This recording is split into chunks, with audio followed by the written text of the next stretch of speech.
Mga puti ang nandito sa unang bungad. Dito yung mga off color. Ito, dito na yung anak ng hiraw. Tapos ito yung blues na may halong Tasmanian Pearl. Ito yung pinakita ko sa'yo. Lara Romero. Budoy. Yan ang makikita tuwing umaga ang gigising.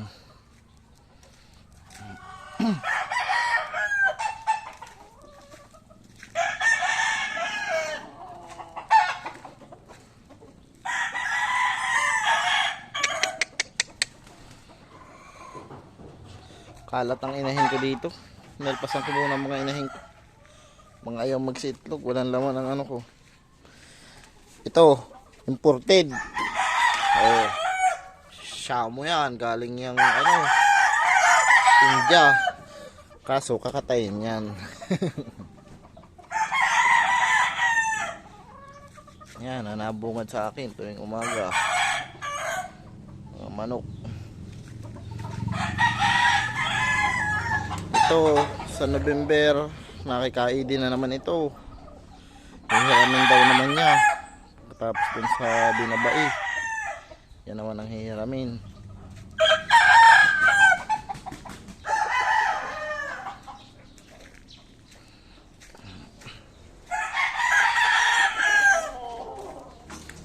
Dito ako naglilimber.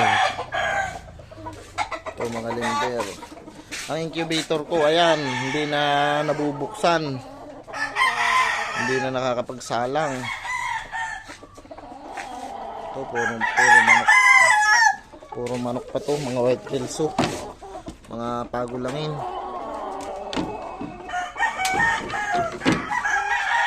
Mga namumutok. Mga inahin ko nagkalat. Ito, nagawa akong pugadan. Kakabit ko sa isang araw. Dito may nalimlim na ako yung isang trayo. Ayan yung ginagawa ng manok o kung saan sana na itlog.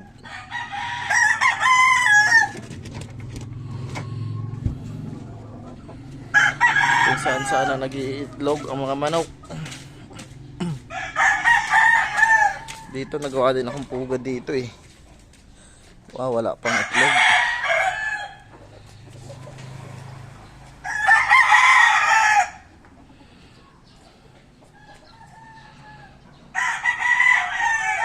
Yan ang gigising tuwing umaga.